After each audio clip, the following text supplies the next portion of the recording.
السلام علیکم، آپ کو 360 اسٹوریز میں خوش آمدید۔ اگر آپ نے ابھی تک ہمارا چینل سبسکرائب نہیں کیا تو ابھی کر لیں تاکہ آپ کو نئی ویڈیو بر وقت مل سکے۔ میرے حجرے کی ایک کھڑکی مستورات کے مسکن کی جانب کھلتی تھی۔ چونکہ ہم سارا دن اسی حجرے میں رہتے تھے تو جی بہلانے کے لیے ہم کھڑکی کھول کے ارد گرد نگاہ گھما کر تھوڑا دل بہلا لیا کرتے تھے۔ آہستہ آہستہ میری یہ عادت بن چکی تھی کہ اگر کھڑکی سے باہر چند لمحات نہ دیکھتا تو جیسے کوئی آفت آ جائے گی۔ میرا معمول تھا کہ کھانے کے بعد میں اکثر کھڑکی میں ہی دکھائی دیتا تھا، جس پر میرے دوستوں کو مجھ سے گلہ بھی رہتا تھا۔ یہ عادت اتنی پختہ ہو چکی تھی کہ اگر میں کہیں باہر سے کھانا کھا لیتا تو باولوں کی طرح ادھر بھی کھڑکی کی تلاش میں بے چین رہتا۔ ایک دن موسم خوب جوبن پر تھا۔ یوں ہی میں نے دوپہر کا کھانا کھایا اور معمول کے مطابق منزل کشی کے لیے کھڑکی سے باہر نظریں گھمانا شروع کر دی۔ میری عمر کا تقاضا تھا کہ موسم کے بدلتے ہی میرے دل کے موسم نے بھی رخ بدلا اور میرے دل میں ایک حسینہ کے خیال نے جنم لیا۔ یہ کوئی مجرم نہیں، دل میں کوئی بھی خواہش جنم لے سکتی ہے۔ اسی دوران ایک صنف نازک اپنے مسکن کی چھت پر نمودار ہوئی۔ سیاہ لباس میں ملبوس صنف نازک ایسے ہی تھی جیسے آسمان پر سیاہ بادلوں نے سورج کو اپنے گرد گھیر رکھا ہو۔ اس کی آنکھیں اتنی خوبصورت تھیں گویا اگر کوئی بھی دیکھتا تو اس میں بہہ جاتا۔ کھلے بالوں کے ساتھ ہاتھ میں چائے کا کپ لیے وہ چھت پر ٹہل رہی تھی۔ ادھر میرے دل کی دھڑکنیں تھیں جو اس کے ٹہلنے سے منسلک ہو چکی تھیں۔ ساتھ ہی چھت پر پتنگ اڑاتے بچوں پر جو ہی میری نظر پڑی تو بچپن کی چند یادوں نے دل میں جنم لیا۔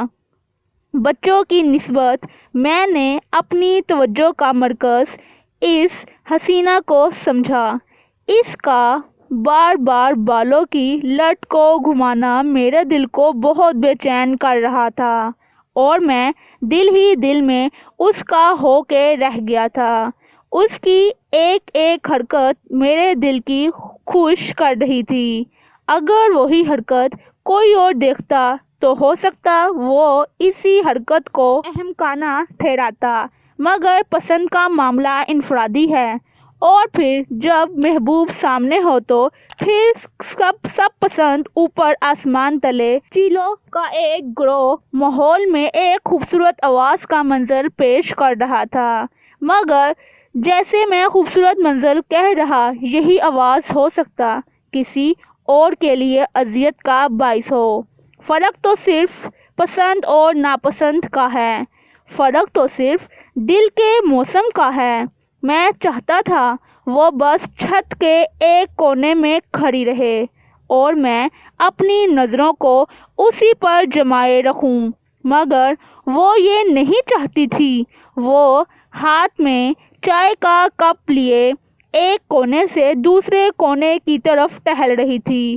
اس کا دوسرے کونے کی جانب جاتے ہوئے غائب ہو جانا ایسے تھا جیسے اوپر اڑتی تمام چیلیں میرے سینے پر بیٹھ کر میرے دل سے گوشت کے لوتھڑے نوچ رہی ہوں، جیسے دل کا موسم لمحے میں خزاں میں تبدیل ہو گیا ہو، جیسے موسم کے بدلتے ہی خوشیوں کے تمام پتے جڑ کی درخت پر افسردگی کی سوکھی ٹہنیاں بچھ گئی ہوں، اور پھر ٹہنیاں بھی اب کس کام کی۔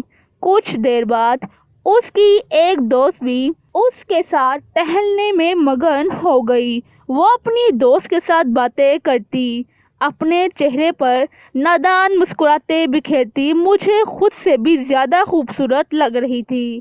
وہ بار بار اپنے سر پر دوپٹہ سنوارتی، مگر ظالم ہوا کہ جھونکے دوپٹے سر سے سرکانے میں نمایاں کردار ادا کرتے۔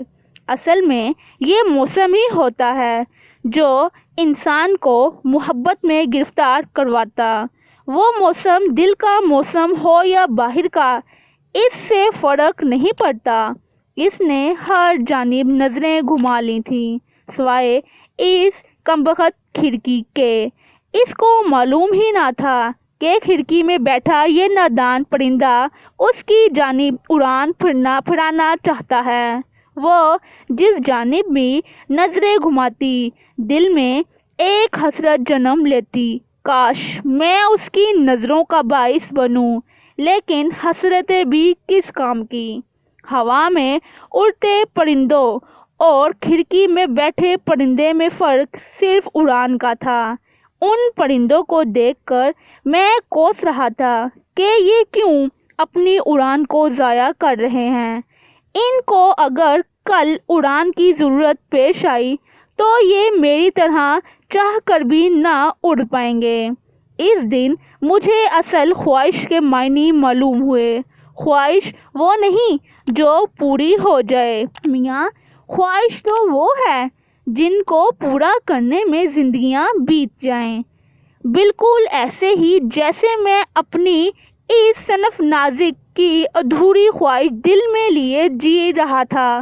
خواہش تو یہ ہے کہ کھانا اس کے ہاتھ کھایا جائے۔ یہ کیسی بیہودہ خواہش کہ کھانا کھا کے اس کی منظر کشی کی جائے۔ یہ کیسی خواہش کہ کسی کے گھر میں کھانا کھانے کے بعد کھڑکی ڈھونڈی جائے۔ خواہش تو یہ ہے کہ کسی کے گھر جا کر کھانے سے پہلے اس کو ڈھونڈا جائے۔ اس دن یہ خواہش تمام خواہشوں پر جیت لے گئی۔ اس دن کے بعد نہ وہ موسم حسین ہوا، نہ وہ کھڑکی دوبارہ کھلی، نہ وہ عادت رہی باقی، اور ہاں وہ چھت پر دوبارہ آئی یا نہیں اس کی مجھے کوئی خبر نہیں۔